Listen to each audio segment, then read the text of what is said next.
Hello students, आज हम लोग फ्यूचर टेंस में कैसे कम्युनिकेट करते हैं उससे संबंधित कुछ सेंटेंस देखते हैं।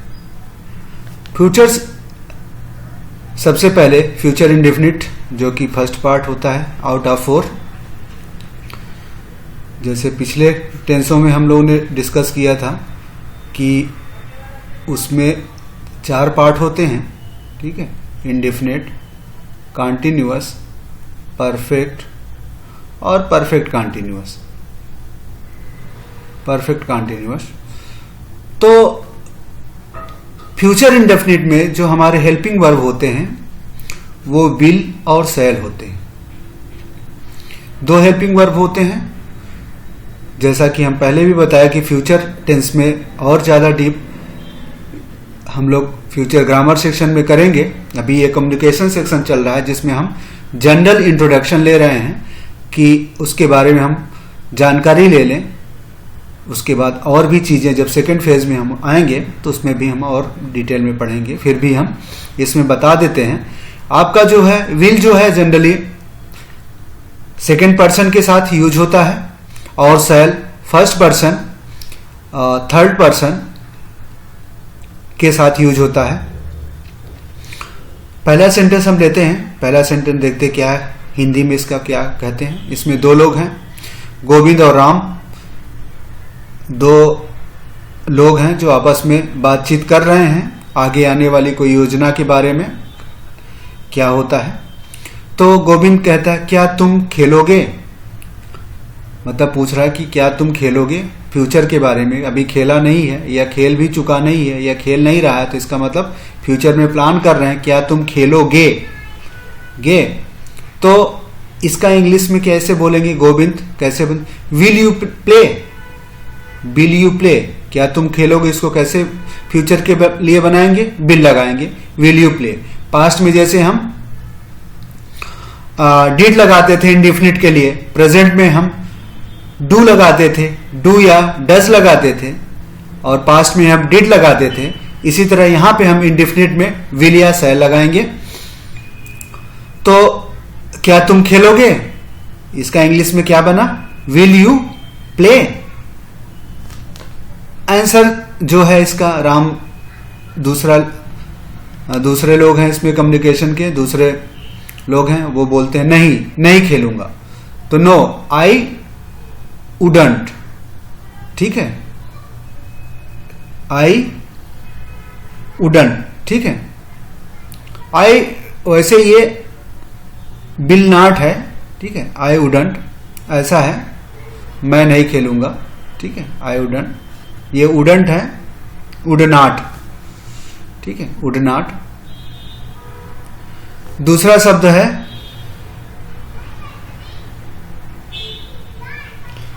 हमारा जो है दूसरा शब्द है क्या तुम कल आओगे। फिर गोविंद पूछ रहा क्या तुम कल आओगे, उसको इंग्लिश में कैसे बात करेंगे। यहाँ पे दूसरा शब्द है क्या तुम कल आओगे, तो उसको इंग्लिश में will you come tomorrow, will you come tomorrow. Ram बोलता है हाँ आऊंगा, यस आई विल।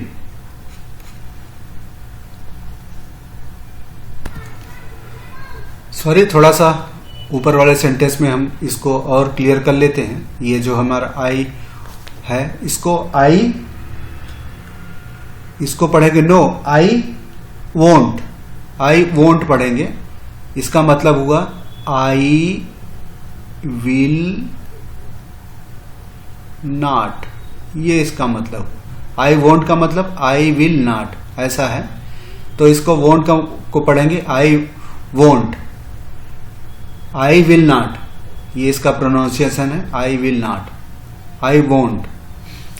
दूसरा फिर से चलिए दूसरा फिर से देते हैं। इसमें हमने देखा था गोविंद ने कहा क्या तुम कल आओगे, तो इसका इंग्लिश में will you come tomorrow. Ram बोलता है हाँ yes I will. Third sentence देखते हैं, ये थर्ड सेंटेंस हम देखते हैं, क्या तुम रात को यहां ठहरोगे। गोविंद पूछता है क्या तुम रात को यहां ठहरोगे, इंग्लिश में कैसे, will you stay here tonight. Tonight, आज की रात की बात करें, विल यू स्टे, स्टे माने ठहरना, here will you stay, stay का मतलब ठहरना होता है, will you stay here tonight. Ram कहता है नहीं मैं लौट जाऊंगा, नो आई विल गो, ये जो है ये क्या पढ़ेंगे, आई विल गो, ठीक है। नो आइल गो, उसको साइड में वैसे पढ़ेंगे आइल गो, आइल इसको पढ़ेंगे आइल, विल को साइलेंट के आइल गो, वैसे ये इसका मतलब हुआ आई विल गो, इसको साइलेंट में पढ़ते हैं आइल, आइल गो, इसको साइलेंट में पढ़ेंगे आइल गो, नो आइल गो, इसको आइल, आइल। इसी तरह इसको हिंदी में अगर इसका प्रोनाउंसिएशन लिखें तो वोंट लिखेंगे, वोंट, वोंट, वोंट, इसको क्या पढ़ेंगे आइल, नो आइल गो, वैसे इसका मतलब ये होगा आई विल, उसमें ये साइलेंट करने के लिए प्रोनाउंसिएशन में फास्ट में आइल गो बैक, नो आइल गो बैक, ऐसे पढ़ेंगे नो आइल गो बैक, ऐसा इसका प्रोनाउंसिएशन होगा। नेक्स्ट है गोविंद, क्या तुम शुक्रवार को राजा से, क्या तुम शुक्रवार को राजा से, क्या तुम शुक्रवार को राजा से मिलोगे, इंग्लिश में will you see Raja on Friday, ये भी will you see Raja on Friday या will you meet Raja Friday, तो ये भी हो सकता है, लेकिन उसका इंग्लिश में स्टैंडर्ड में will you see Raja on Friday ऐसा पढ़ते हैं। मिलना का मतलब मीट होता है, मिलना का मीट होता है, लेकिन यहाँ प्रोनाउंसिएशन में आप इस तरह यूज करेंगे will you see Raja on Friday, will you see Raja on Friday. Ram जवाब देता नहीं मैं घर पर तुम्हारी प्रतीक्षा करूंगा, तो कहेगा, तो इसका इंग्लिश में नहीं मैं घर पर तुम्हारी प्रतीक्षा करूंगा, नो आइल, फिर से आया आई विल को, I'll wait for you at home, I'll wait for you at home, okay.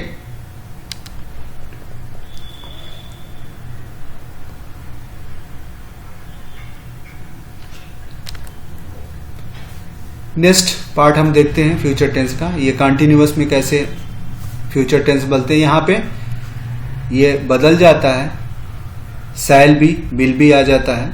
Generally cell का यूज जो है, जनरली सैल का यूज आई और वी के साथ होता है, ठीक है, और इसका यूज जो है यू है, ही है, इन सब के लिए यूज होता है। जैसे अमिताभ यहाँ पे है, अमिताभ है, यहाँ अमिताभ और राकेश आपस में बात कर रहे हैं, क्या है, क्या कल तुम इस समय गाड़ी में यात्रा कर रहे होगे, कोई जाने की तैयारी कर रहा है तो वही पूछ रहा है क्या कल तुम इस समय गाड़ी में यात्रा कर रहे होगे।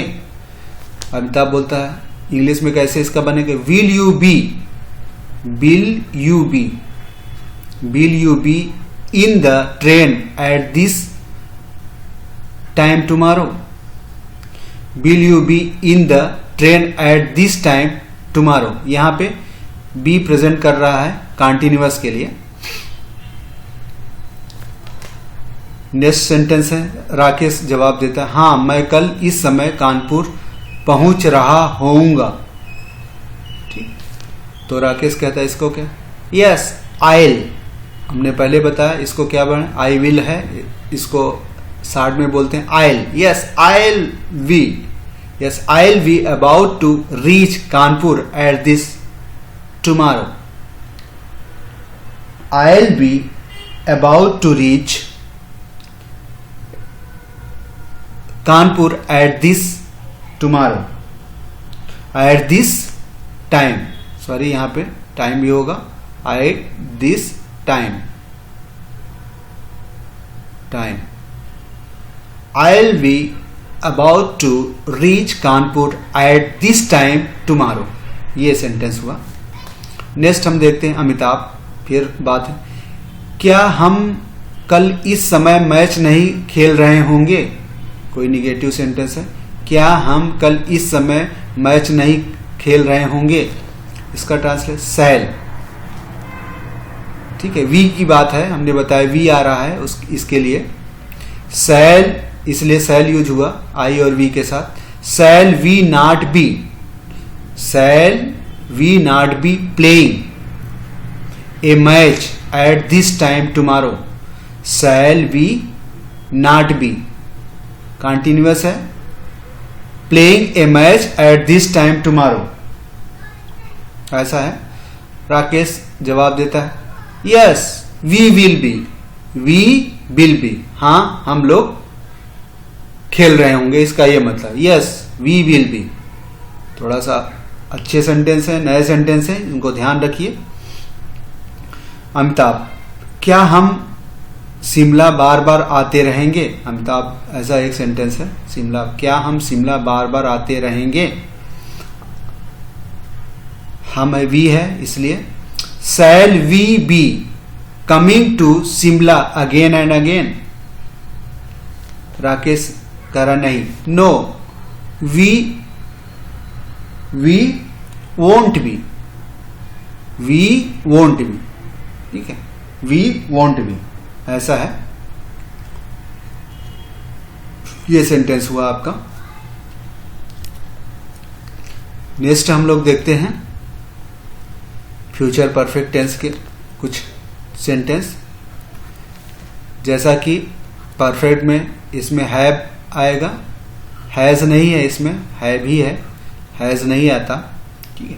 इसमें हम लोग विल हैव, शैल हैव, ये जस्ट चेंज हो जाएगा, ये टेंस है। तो इसमें मीनाक्षी है बात करने वाली, तो पहले सेंटेंस को देखते हैं। मीनाक्षी, क्या वह जा चुकी होगी? ऐसा मीनाक्षी कहती, क्या वह जा चुकी होगी? चुकी लग गया, परफेक्ट की बात है। Meenakshi, will see have gone, will see have gone, यहां लगेगा हैव लगेगा, इसके बाद third form of the verb लगेगा, वर्ब की थर्ड फॉर्म लगेगा, हैव लगेगा। परफेक्ट में हमेशा वर्ब की थर्ड फॉर्म लगती है, आपको पता होना चाहिए, हमने कई बार डिस्कस किया वर्ब की वर्ब की थर्ड फॉर्म लगेगी, वर्ब की थर्ड फॉर्म परफेक्ट में लगता है, ये ध्यान रखिए। आंसर क्या है? रजनी नहीं, no she won't have, she won't have.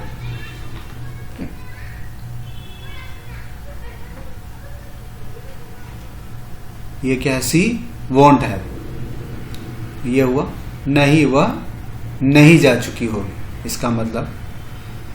Meenakshi ने सेंटेंस, क्या तुम अगले माह तक कालका से आ चुकी होगी? मीनाक्षी, क्या तुम अगले मास मतलब अगले महीना तक कालका से आ चुकी होगी?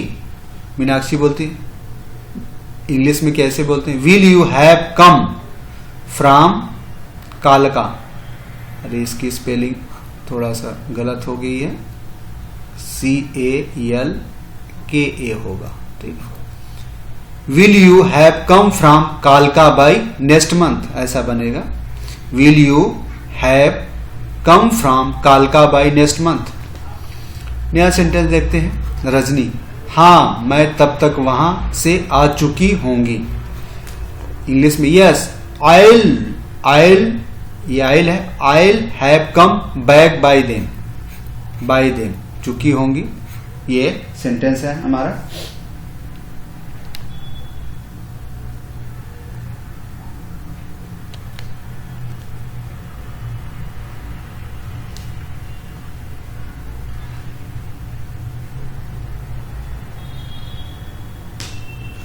अब ये फ्यूचर परफेक्ट कॉन्टिन्यूअस टेंशन की बात कर रहे हैं। कॉन्टिन्यूअस, ठीक है, यहां पे फ्यूचर कॉन्टिन्यूअस है, नेक्स्ट पार्ट है इसका, फ्यूचर का चौथा पार्ट, फ्यूचर कॉन्टिन्यूअस। इसके कुछ सेंटेंस देखते हैं। मीनाक्षी, क्या कल इस समय तक, ये है, क्या कल इस समय तक तुम परीक्षा दे चुकी होगी? टाइम की बात आ गई। Will you have taken your test by this time tomorrow? By this time tomorrow. फिर सेकेंड रजनी, हाँ मैं अपने जीवन का एक महत्वपूर्ण अध्याय समाप्त कर चुकी होंगी। एक नया सेंटेंस है, हाँ मैं अपने जीवन का एक महत्वपूर्ण अध्याय समाप्त कर चुकी होंगी। Yes I will have finished an important chapter of my life. I will finish. देखिए आई के साथ जनरली सेल हम कहते हैं, ठीक है, हम लोग आई के साथ जनरली सेल कहते हैं।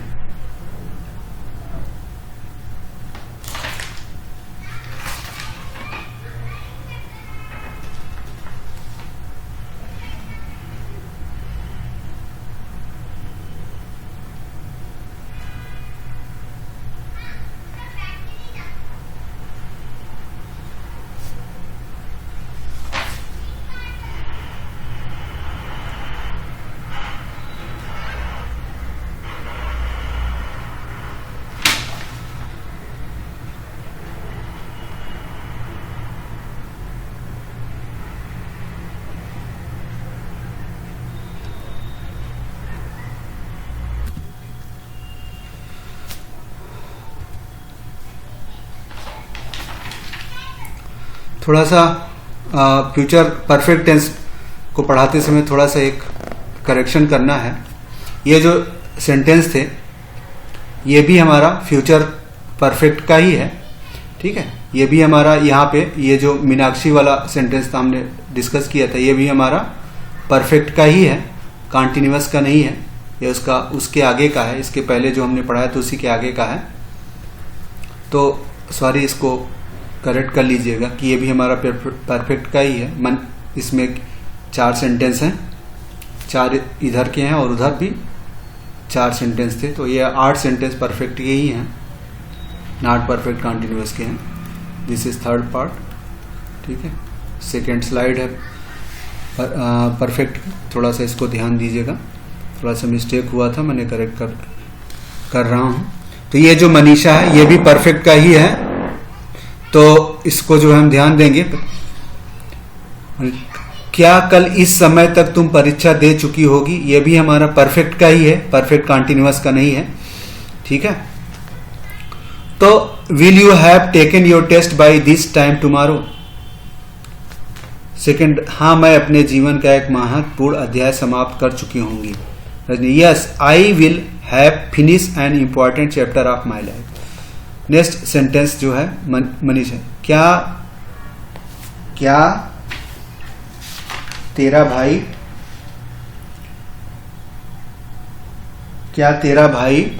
यह है, क्या तेरी नहीं तेरा भाई कनाडा से आ चुका होगा? मीनाक्षी बोलती will, English will your brother have return from Canada? ये ऐसे बनेगा। रजनी, नहीं वे कनाडा से नहीं आ चुकी होंगे, ठीक है। ये वे कनाडा से नहीं आ चुके होंगे। रजनी क्या, no he won't have, short form में ही बन जाएगा, ही वोंट हैव। तो ये हमारा जो है परफेक्ट का खत्म होता है, यहां से परफेक्ट कॉन्टिन्यूअस यहां से आएगा। अरे परफेक्ट कॉन्टिन्यूअस ये है, 4 सेंटेंस हैं इसके, छोटा ही है ये स्लाइड। तो इसमें विल हैव बीन लगेगा। जनरली परफेक्ट कॉन्टिन्यूअस में हमेशा बीन लगता है, बीन जब आएगा तो कॉन्टिन्यूअस होगा, ये ध्यान रखिएगा। तो इसके कुछ छोटे से देखते हैं, 4 सेंटेंस हैं इसके।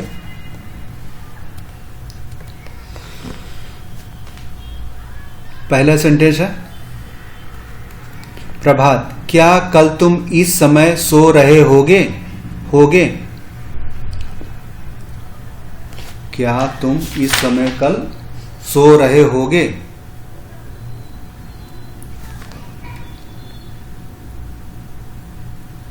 प्रभात। विल इंग्लिश में क्या है?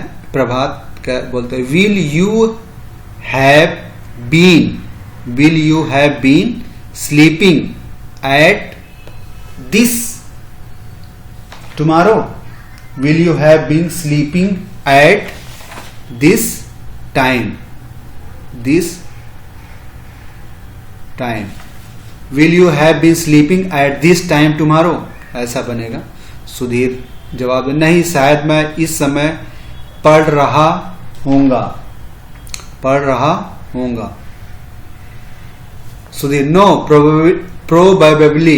probably I shall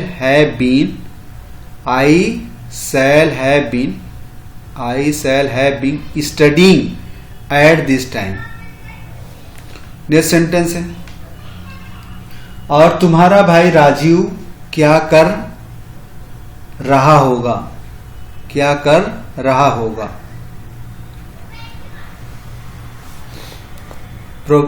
Prabhat, and what will your brother Rajiv have been doing? इसका इंग्लिश में क्या बना? And what will your brother Rajiv have been doing? उसका जवाब क्या है? वह शिमला जाने की तैयारी कर रहा होगा। सुधीर, क्या? He will have been preparing to leave. तैयारी को इंग्लिश में कहते हैं preparing to leave for Shimla. He will have been preparing to leave for Shimla. तो ये कुछ सेंटेंस थे जो फ्यूचर टेंस से रिलेटेड थे, थोड़ा सा अलग हैं, थोड़ा सा टफ भी हैं बाकी और से, क्योंकि काफी यूजे हैं।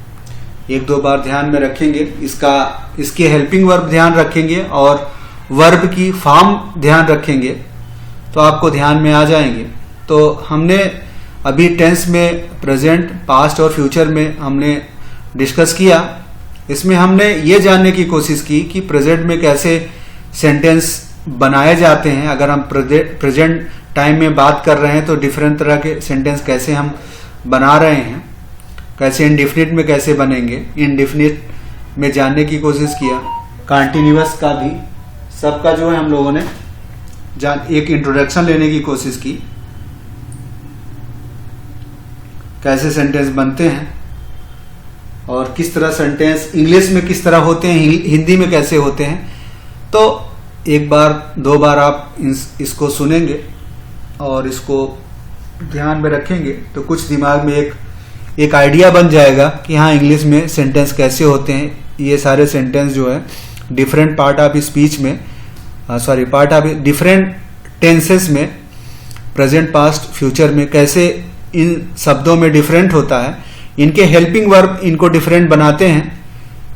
हर टेंशन में आपने देखा कि हेल्पिंग वर्ब ही ज्यादा इंपॉर्टेंट रोल प्ले करते हैं, क्योंकि वर्ब दो चीज हैं। सब्जेक्ट जनरली एक जैसा होता है, आपके जो है वर्ब और हेल्पिंग वर्ब ही आपको डिफरेंट क्रिएट कराते हैं।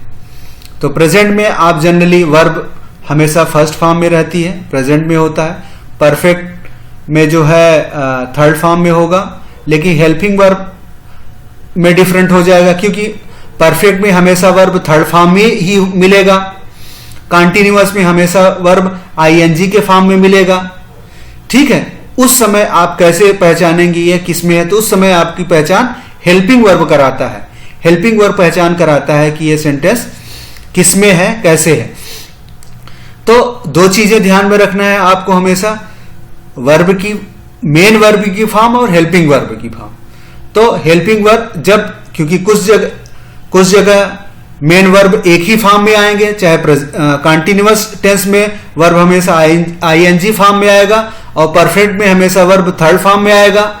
लेकिन वह किस टेंस में है, वह कंटिन्यूअस प्रेजेंट में है कि पास्ट में है, फ्यूचर में है, उसकी पहचान के लिए आपको कौन बताएगा? हेल्पिंग वर्ब आपको बताएगा कि ये कंटिन्यूअस में तो है लेकिन प्रेजेंट में है कि नहीं।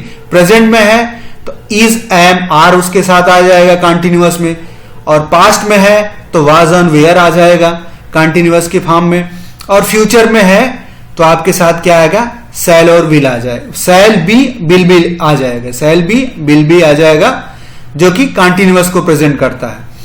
इसी तरह अगर आपका परफेक्ट फॉर्म में है तो प्रेजेंट परफेक्ट में है तो हैज और हैव के साथ आएगा, और पास्ट परफेक्ट में है तो हैड के साथ आएगा, और अगर फ्यूचर परफेक्ट में है तो किसके साथ आएगा, शैल हैव के साथ आएगा, और शैल हैव के साथ आएगा और विल हैव के साथ आएगा। ठीक है, तो प्रेजेंट इंडेफिनिट में आपके पास है तो मेन वर्ब के साथ कोई हेल्पिंग वर्ब नहीं लगा रहेगा।